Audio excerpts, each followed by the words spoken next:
Hello everybody, it's Liz from West Star Tarot, and today I want to do a VR to Marlena at Marlena Teresa. About a few weeks ago, maybe a month ago, she started a tag called Tarot to Extremes, Polar Opposites. And what she did was she has 7 different categories, she lists decks of opposites in each of the categories. So for example, if you haven't seen any of the tags, the first one is minimalist decks and maximalist decks, for example. So that's where I'm going to start. You'll see me looking down because I have a piece of paper with all the different topics listed, and I have piles of decks all around me. It's as usual for these kinds of tags. So anyway, I thought I would start off with my minimalist deck. I don't have the box for this. This is a vintage deck. It's the Hoi Polloi. I think it's from 1971. So as you can see, this is a Rider-Waite-Smith, but a lot of pieces are missing because we have these clear white backgrounds. This one isn't quite so much. I thought I'd just go through the majors. And so you can see that these are the Pamela Coleman Smith illustrations that have been redone and recolored. And you can see that there's less detail. As I say that, this has a lot of detail. But generally speaking, there's less details in these cards than we would see in the regular Rider-Waite-Smith deck. And I do think there's something about the ones that have the white background that make them seem simpler and less cluttered. So that's my minimalist deck. And then my maximalist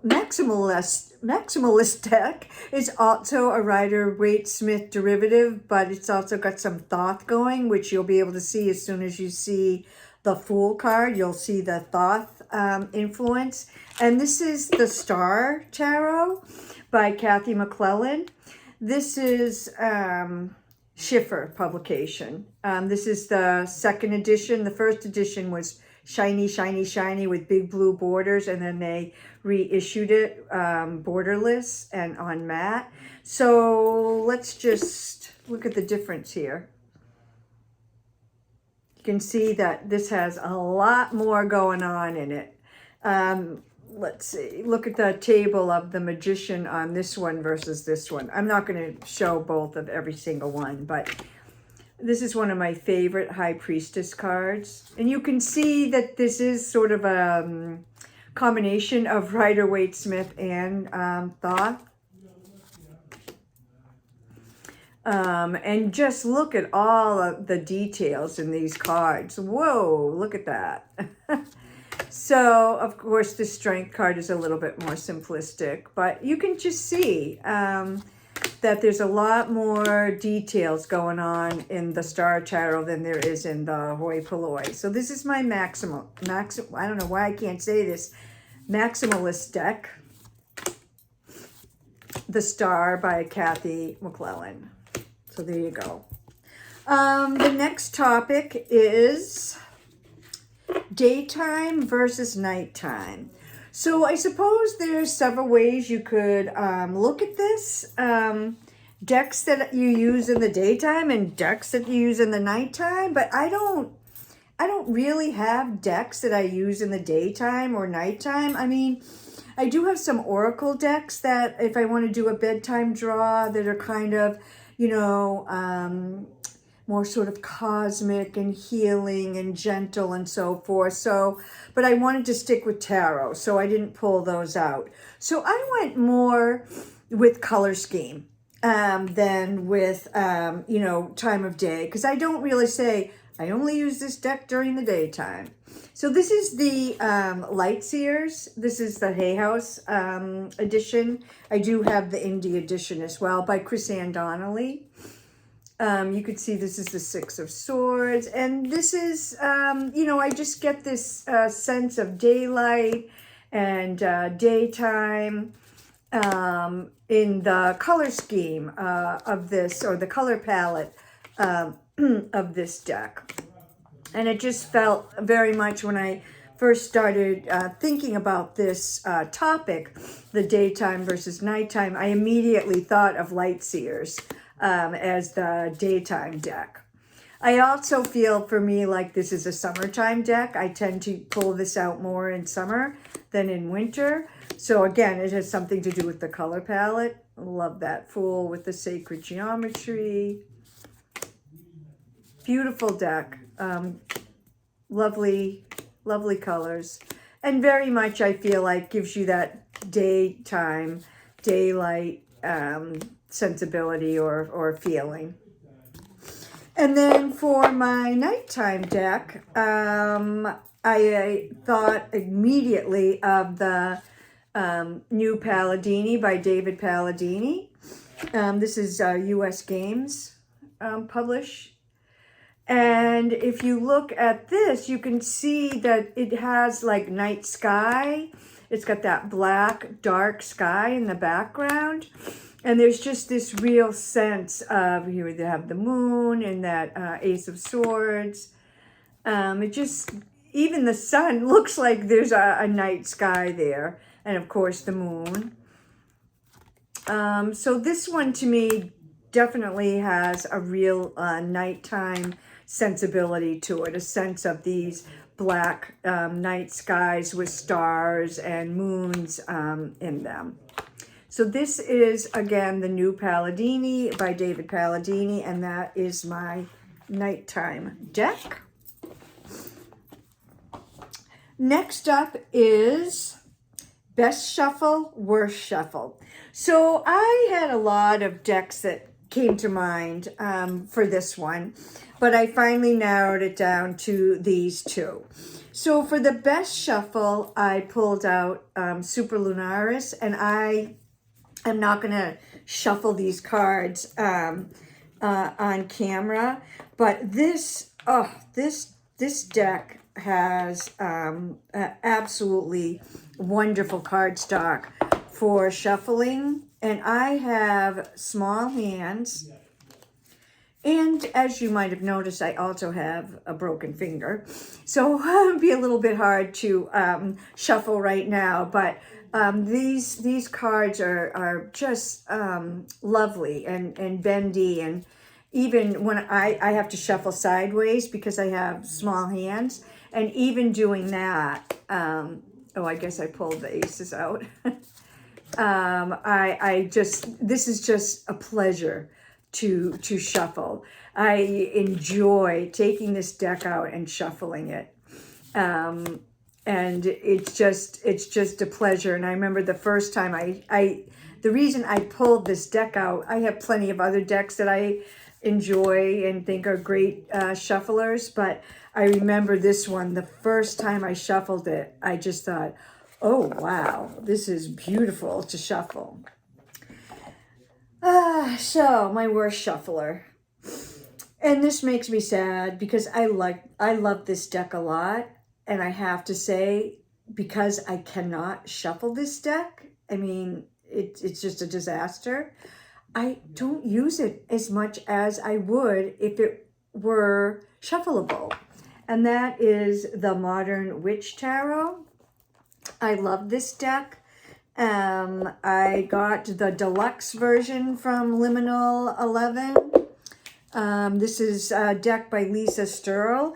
And for many of us, we were introduced to this deck when she published her Ten of Swords. Everything is fine. It's hilarious with someone 10 swords in their back and they're texting. But here are some of this is like thick and just unforgiving. I mean, I just absolutely cannot shuffle this. And like I said, I love this deck. I love the illustrations. I love the color palette. It's, you know, Rider-Waite-Smith based. I love it's although it's female centric, all the people in this deck, oh, here's the Ten of Swords. They're female presenting. So it's not diverse in terms of that, but in terms of skin tones and body types and ages and so forth. You know, we have all different kinds of families portrayed, and I really love that. Here's our Hermit. I just love this Chariot. Fantastic. But I really would use this deck a heck of a lot more than I do, but I cannot shuffle it. And it's really frustrating when you want to use a deck and you can't shuffle it. I mean, I can, you know, overhand, but that's just not as satisfying as the good old riffle shuffle. So anyway, that is the shuffling decks. Super Lunaris is the best shuffle, and the worst is my beloved Modern Witch. Maybe Liminal 11 will reissue this deck so that it's on better cardstock. I haven't gotten one of their decks in a while, so I don't know what their cardstock they're using now is like. If anyone would care to comment, if you have a recent edition of a Liminal 11 deck, what the cardstock is like. I know I am going to order the Metaphysical Cannabis deck, but that's an Oracle. So I don't know. We'll see. So the next pairing is Most Confronting and Most Comforting. So right away, I thought of this one, New Era Elements by Eleanor Piper. And I love this deck. I love this deck. And I know it's controversial. There are people that are offended by cards in this deck. I actually did not show the ones with the animals that people don't like. But look at this. Look at that. This is just, look at that Three of Swords. This is, as you can see, Thoth-based too. I mean, that's in your face, right? That's confronting, that image. Same with this one. Oppression is a caged leopard. Again, it's just not, it's not warm and fuzzy. This is a deck that I pull out when I am needing a good truth-telling, say it like it is, confronting you with the truth kind of reading. This is not the deck I pull out when I need a little bit of a, you know, warmer interaction with the deck. But I love that deck, and it definitely has a purpose in my deck collection. So my most comforting deck, and I had a few, but I just chose this one, the Sacerabito, mainly because of the cup suit. I love the cup suit in Sacerabito. This is by Stacia Barrington. Oh, look at that. So in my family, my grandparents were from Scotland, and so tea is a really big thing for us. You know, good news, make a cuppa. Bad news, make a cuppa. You're sad, make a cuppa. You know, sitting around, going through the ritual of getting the pot out and, you know, warming it with the hot water and making a pot of tea and getting the cups out and all that. There's a real ritual involved in my family and with others who drink tea. And so I do particularly like the cup suit in this deck. But look at that. I mean, instead of the cat being at her feet, She's embracing the cat. And even Judgment, look, she's wrapped in that warm, cozy blanket. And here we see the High Priestess, again, snuggling with the owl, and the Queen of Pence is snuggling with the bunny. You know, so I don't know, I just find this to be a really beautifully comforting deck. And I hope I have some more cups in here. I love this one. Look at the World card. It's just lovely. Here we see this Page of Wands. She's got the fire on her heart chakra. The Empress. King of Wands. Two of Cups is lovely. Page of Cups. She's got, you know, the key to her heart. And here again, we've got the Queen and the King of Cups. So again, they've got these tea things going. So I don't know, I just love this and find it comforting. This one really reminds me of my dad, because he was always ready to offer a cup of tea. He didn't drink coffee at all, and I don't either. We're tea drinkers. So that is the Sacerobito, and that is my most comforting deck. So every day versus every so often. And again, I had, you know, I had quite a few that I could put in either of these categories, but I finally decided that for my everyday, it would have to be a Rider-Waite-Smith based deck. This is the Starlight Illuminated. It's a Carol Herzer deck. I don't know why, I love this Carol Herzer decks. This one was gifted to me by a friend, which I've spoken about on my channel before. And for me, Rider-Waite-Smith clones and derivative decks are definitely my everyday go-to decks. And maybe I am you can see a little bit of the sparkle. This is the glitter deck, one of her glitter decks, and oh my gosh. Wow, I think the camera is actually picking it up a little bit. Usually it doesn't, but there's a lot of glitter on this one. And like I said, the camera really doesn't do it justice, but I love this. I love how Carol redid these Pixies artwork, and the coloration is beautiful. And I don't know if you can see in his cape, all that. Yeah, there you go. All that glitter. It shows up a lot on that red. So yeah, so Rider-Waite-Smith is a deck that I use on a regular basis. If not this one of the multiple other ones that I have. So that is the everyday, and then the every so often. Again, you know, I have a few that I could have pulled out for this one, but I decided to go with the Marielle.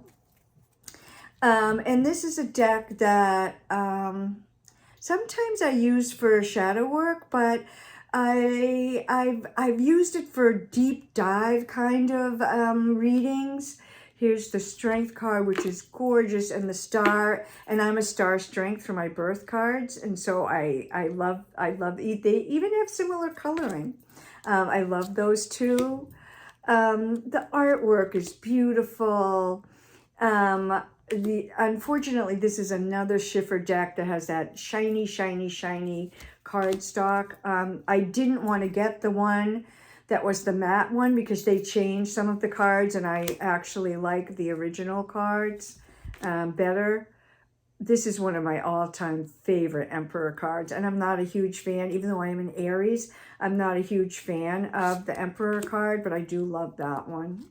I mean, it's just gorgeous, the artwork, and it's so varied. Like, you know, you go from this to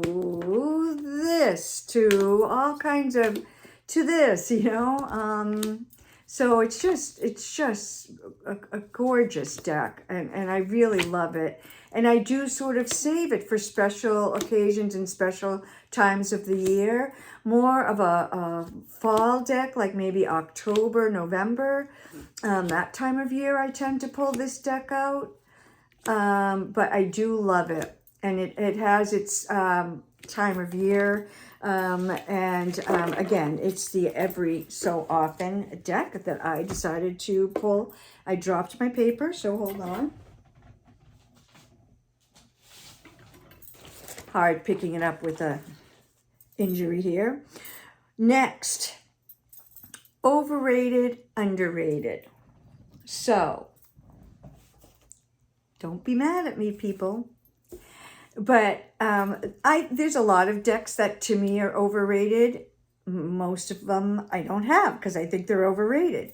But this one, this is actually the first edition of the Wild Unknown. And I keep it because my daughter gave this to me when this deck first came out. She adored this deck. Until she had a little bit of a run-in with Kim Grant's.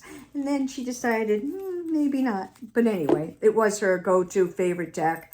And it really touched me that she wanted to buy it for me. And she was either in high school or college when she gave it to me. And I think the deck was $40 and the guidebook was $20. So that was a $60 gift, which for a poor, starving college student is a lot.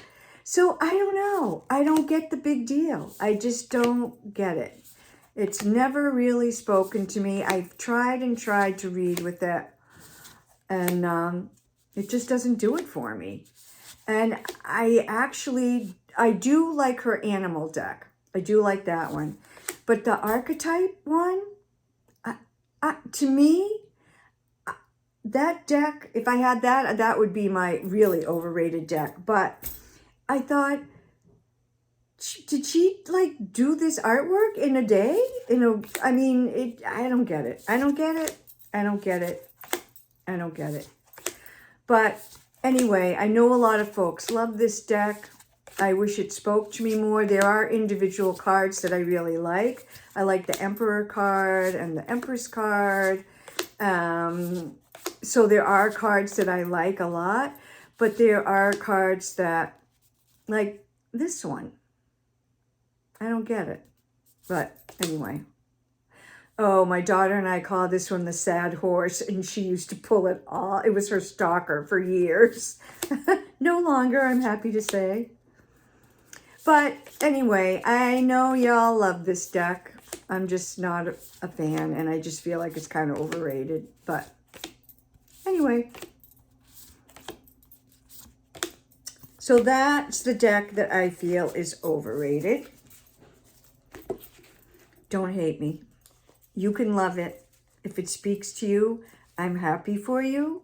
I wish it spoke to me, but it just doesn't, you know? And I guess that's why it's nice that there's so many different decks because, some people like the Chubby Bunny and some people like the Deviant Moon. And, some people like in between. So it's just, there's just varieties going on here. All right, so my underrated deck is Tarot de Saint Croix.